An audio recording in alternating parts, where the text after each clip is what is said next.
nós também não teríamos prazer em comer, né? Quem gosta de comer sem fome? Acabou de almoçar, alguém te chama. Tem um rapaz que trabalha comigo que ele é cedo. Acaba de almoçar em casa, se tiver um almoço lá no escritório, ele almoça também, né? Mas o fato é que quando nós estamos saciados ou não sentimos fome, nós não temos a necessidade, não sentimos essa necessidade de se alimentar. Então nós não temos prazer e também não temos essa vontade, né?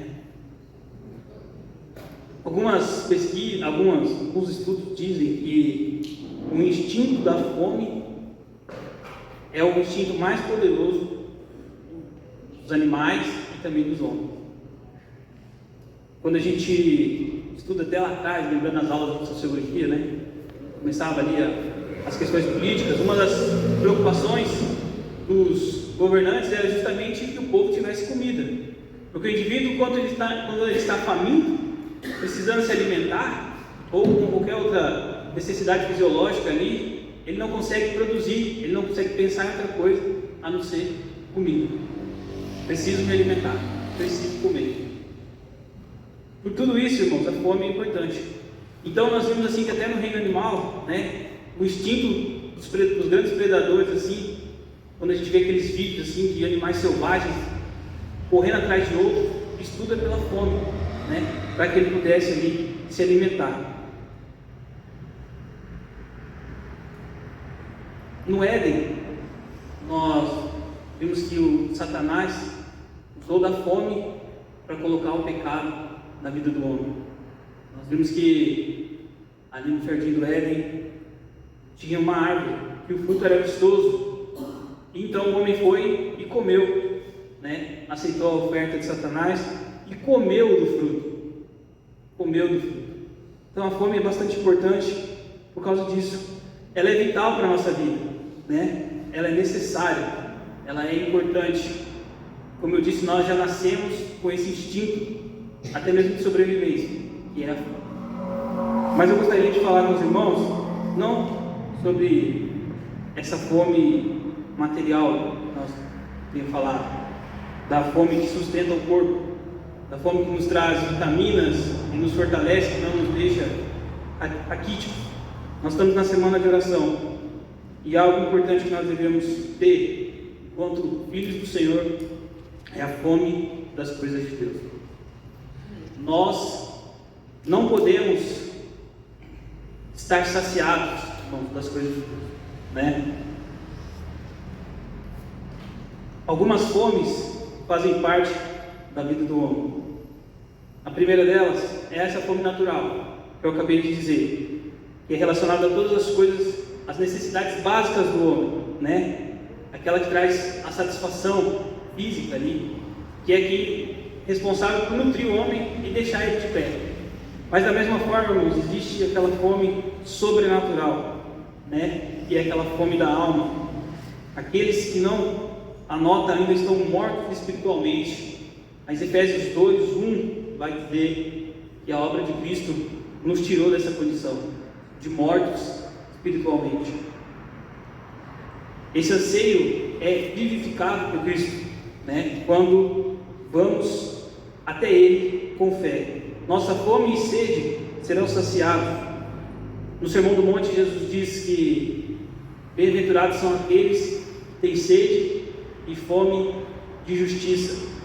E nós já tivemos a oportunidade de estudar ali no Sermão do Monte, tanto na Escola Bíblica como aqui na quarta-feira. E, irmãos, quando Jesus fala isso, Ele não está falando da justiça humana. Nós vivemos um momento no nosso país em que a justiça está em xeque, né, em evidência. E uma parte do país acredita que há injustiça na justiça. E a outra parte acha que a injustiça também já aconteceu lá atrás, do outro lado. Mas enfim, a justiça é relativa para cada um de nós. O que para mim pode ser justo, o pastor pode ser injusto. E assim, a gente pode avaliar e julgar as coisas de outras formas, de outros pontos de vista. Mas a sede e fome de justiça que Jesus falava é a sede e fome da justiça de Deus. Porque essa é verdadeira e essa sim, irmão, essa não falha. A justiça de Deus é aquilo que nós devemos ter, né? Sede e fome. Estamos falando de fome, estamos falando também de sede. Existe ainda aquela fome antinatural, que é um tipo de apetite criado pela nossa natureza caída, contrária à vontade do nosso Criador. Estamos falando de fome, e eu disse que uma pessoa saciada, pessoa cheia, ela não sente fome. Irmãos, nós, nesse momento que estamos refletindo sobre a fome de Deus, das coisas de Deus, nós devemos sondar o nosso coração, do que nós temos nos alimentado, do que nós temos sentido fome, né? Uma pessoa que caminha com pessoas que não estão com fome, não come, né? Quem já saiu com uma pessoa assim, você está com fome, a pessoa fala, não estou com fome não, vamos embora para casa, né? E a pessoa não come. Então, irmãos, nós temos que pensar sobre isso, né? Quando nós andamos com pessoas que não sentem fome de Deus. Um grupo faminto é mais fácil de se alimentar, né? E quando nós estamos doentes, irmãos, nós também não sentimos fome. Primeira coisa que a gente perde quando não está muito legal é o apetite. Isso tem que dizer algo para nós nessa noite, né? A pessoa doente não sente fome. A pessoa saciada também não sente fome. Muitas vezes, será que nós não estamos sendo saciados com coisas que não são de Deus? Coisas do nosso dia a dia, né? O pastor sempre fala que muitas vezes as coisas que roubam o nosso tempo de Deus não são nem pecado, né? Mas se roubam o tempo de Deus, acabam se tornando pecado. Mas eu gostaria de abrir a palavra de Deus com os irmãos, João 6, 22.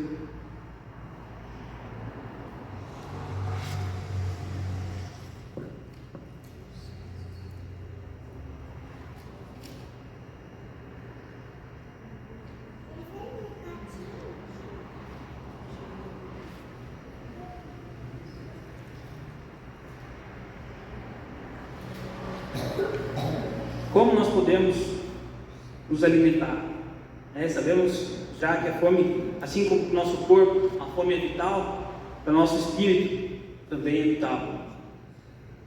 Olha o que Jesus diz nessa passagem bíblica que começa no versículo 22. No dia seguinte, a multidão que ficara do outro lado do mar notou que ali não havia senão um pequeno barco e que Jesus não embarcara nele com seus discípulos, tendo este partido sós. Entretanto, outros barquinhos chegaram a Tiberíades, perto do lugar onde comeram pão, tendo o Senhor dado graça. Quando, pois, viu a multidão que Jesus não estava ali nem seus discípulos, tomaram os barcos e partiram para Cafarnaum à sua procura. E tendo encontrado no outro lado do mar, lhe perguntaram: Mestre, quando chegaste aqui? Respondeu-lhes Jesus: em verdade vos digo, vós me procurais, não porque viste sinais, mas porque comeste dos pães e vos fartastes. Trabalhai, não pela comida que perece, mas pela que subsiste, para a vida eterna, a qual o Filho do Homem vos dará. Porque Deus, o Pai, o confirmou com o seu selo. Dirigiram-se, pois, a ele, perguntando: que faremos para realizar as obras de Deus? Respondeu-lhe Jesus: a obra de Deus é esta, criais naquele que por ele foi enviado. Então lhe disseram eles: que sinal fazes para que o vejamos e criamos em ti? Quais são os teus feitos? Nossos pais comeram o maná no deserto, como está escrito: deu-lhes a comer pão do céu. Replicou-lhes Jesus: em verdade vos digo, não foi Moisés que vos deu o pão do céu. O verdadeiro pão do céu é meu Pai quem vos dá. Porque o pão de Deus é o que desce do céu e dá vida ao mundo. Versículo 34. Então lhe disseram: Senhor, dá-nos sempre desse pão. Declarou-lhe Jesus, pois: eu sou o pão da vida, e o que vem a mim jamais terá fome, e o que crê em mim jamais terá sede. Porém, eu já vos disse que, embora me tenhais visto, não credes. Todo aquele que o Pai me dá, esse virá a mim, E a quem vem a mim, de modo nenhum o lançarei fora. Porque eu desci do céu, não para fazer minha própria vontade, sim a vontade daquele que me enviou. E a vontade do que me enviou é esta, que nenhum eu perca de todos os que ele me deu. Pelo contrário, eu ressuscitarei no último dia. De fato, a vontade do meu Pai é que todo que vir o Filho e nele crer tenha vida eterna. E eu ressuscitarei no terceiro dia. Jesus diz para aquelas pessoas, contextualizando, Jesus tinha feito ali há pouco o milagre da multiplicação de pães, e então Jesus começa a ser, vamos dizer assim, seguido por pessoas esperando ali que Jesus fizesse novamente esse milagre, né? Nós sabemos que a esperança daquele povo era de um Messias. Então, os religiosos da época começaram a entender que Jesus talvez poderia vir ali fazer uma revolução, né?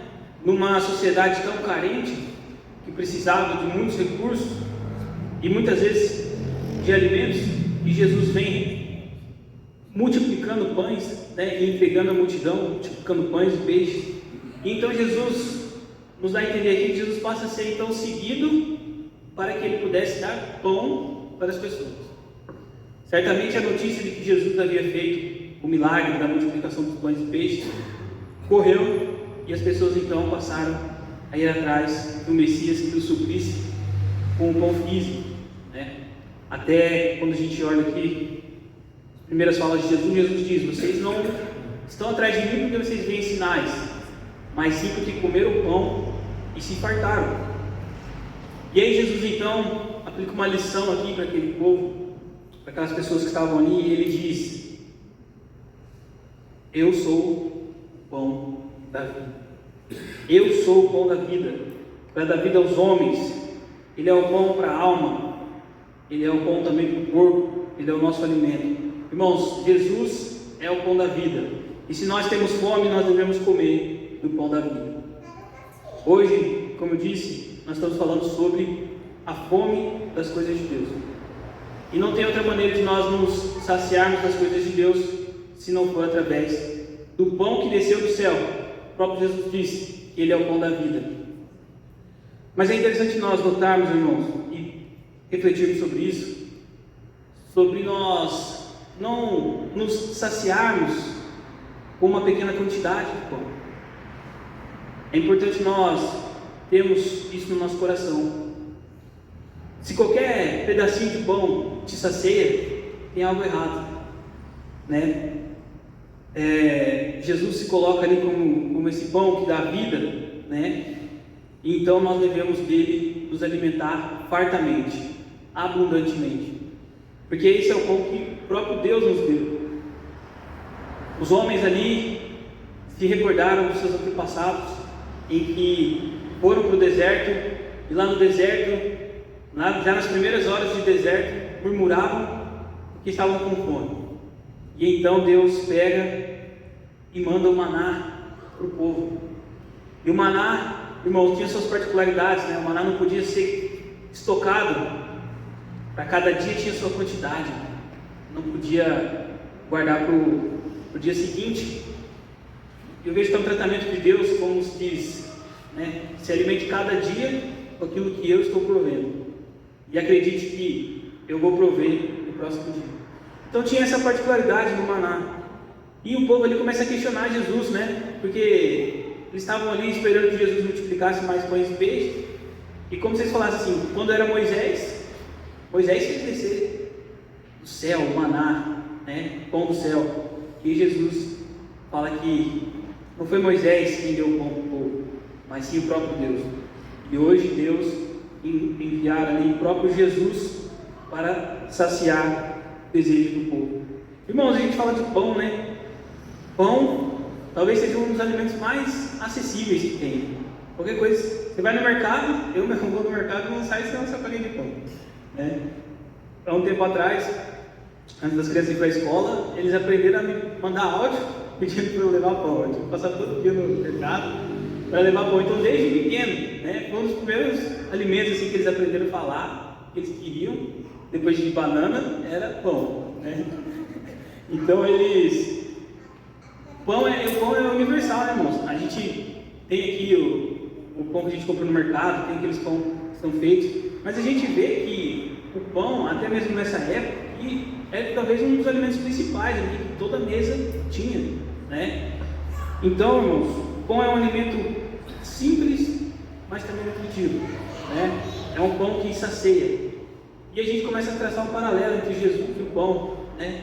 Jesus foi assim, irmãos, simples e suficiente, né? Jesus veio com a sua simplicidade e a sua suficiente. O pão ele é fácil de repartir, né? Aqueles pão caseiro assim, come várias pessoas junto.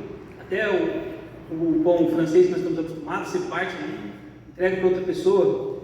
E nós, enquanto cristãos, devemos repartir o pão que nós temos, que é esse pão da vida, né?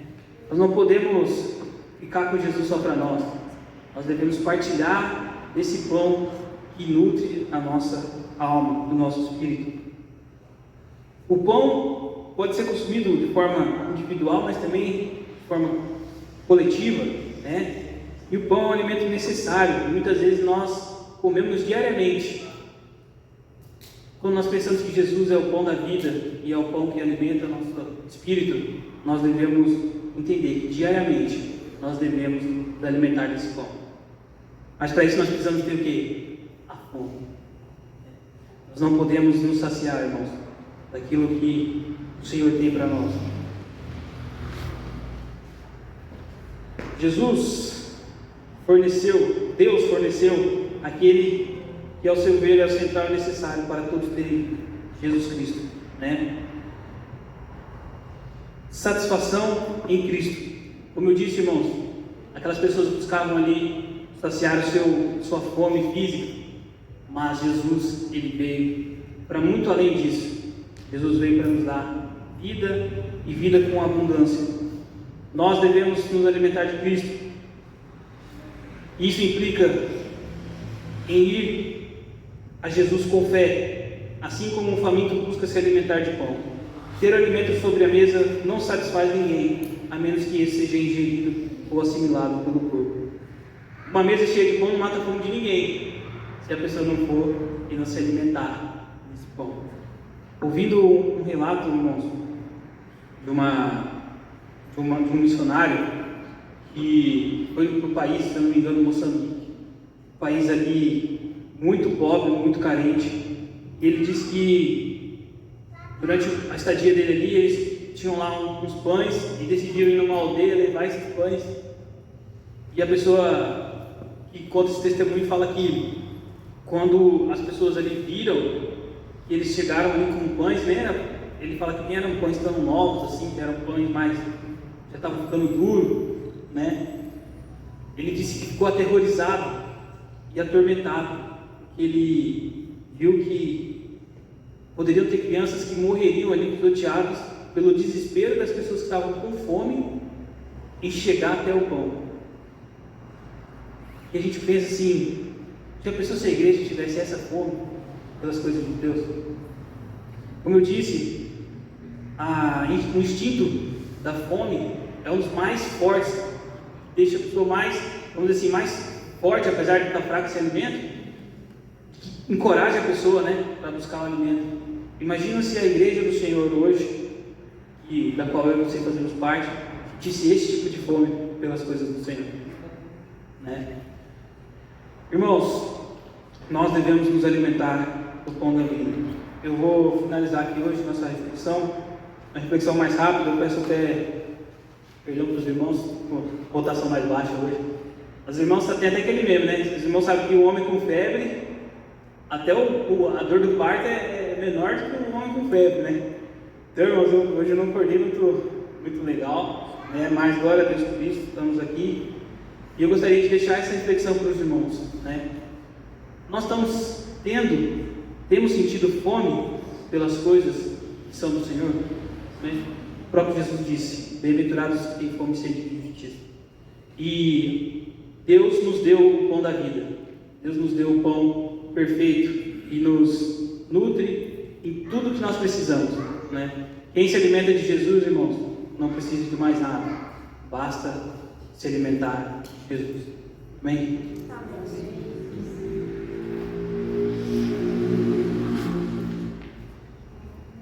Glória a Deus. Está febril, Lázaro? Então vamos orar. Cheguei, vamos orar com você. Tem mais alguém que está adoentado aí? Vem para cá, todo mundo que está meio cabisbaixo, né? O farol está meia luz. Irmãos, existe aquela situação da doença, da enfermidade que vem, que abate. É natural, a gente está no mundo, a gente está sujeito a ficar doente, né?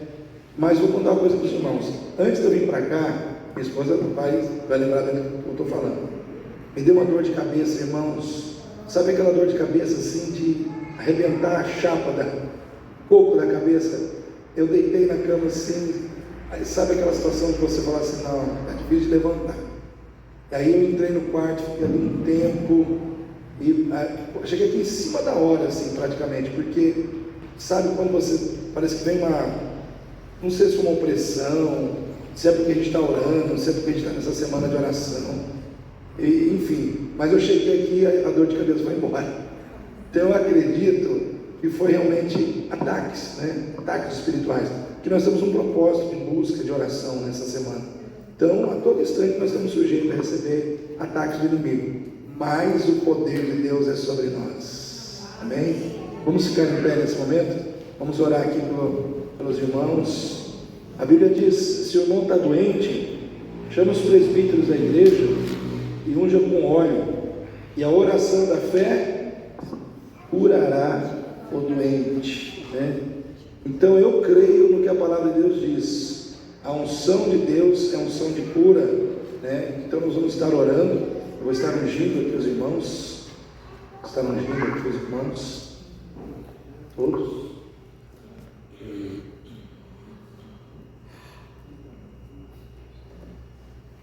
Estenda a sua mão para cá. Senhor, tomado pela fé na tua palavra, porque a tua palavra é a verdade. Se ela é a verdade, ela se cumpre. Se ela é a verdade, ó Deus, ela se materializa nas nossas vidas. E a tua palavra nos diz: está alguém contente? Cante louvores. Está alguém enfermo? Ore. Está alguém doente? Está alguém aflito? Ore. Está alguém doente? Chame os presbíteros da igreja e unja com óleo o doente, e a oração da fé curará o doente, e se houver cometido pecado, serão perdoados.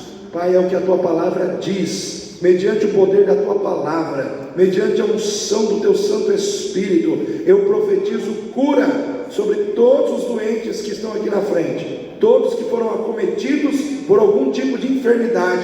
Nesse momento, que a unção do teu Santo Espírito, como unção de cura, em cumprimento à verdade estabelecida na tua palavra e a promessa que ela traz sobre nós. Ó Deus, nós profetizamos. Eu profetizo juntamente com a tua igreja, eu ministro juntamente com a tua igreja o cumprimento dessa palavra, ó Deus, ministrando cura sobre a vida dos teus servos, sobre a vida do teu servo e sobre a vida das tuas servas, em nome de Jesus, Pai.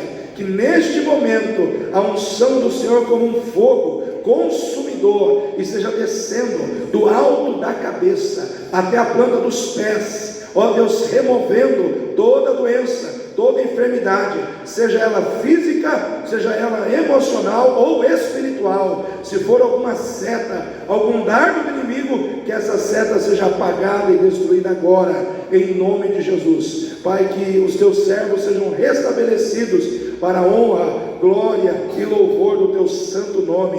Eu profetizo assim, meu Pai, na autoridade do nome de Jesus, na autoridade do teu Santo Espírito, eu oro neste momento, declarando a tua cura e a tua bênção sobre os teus servos, nesta noite, em nome do Senhor Jesus. Amém. Amém. Amém, igreja. Deus abençoe a todos. Dê um abraço no seu irmão, diga assim: Deus te abençoe, meu irmão, em nome de Jesus.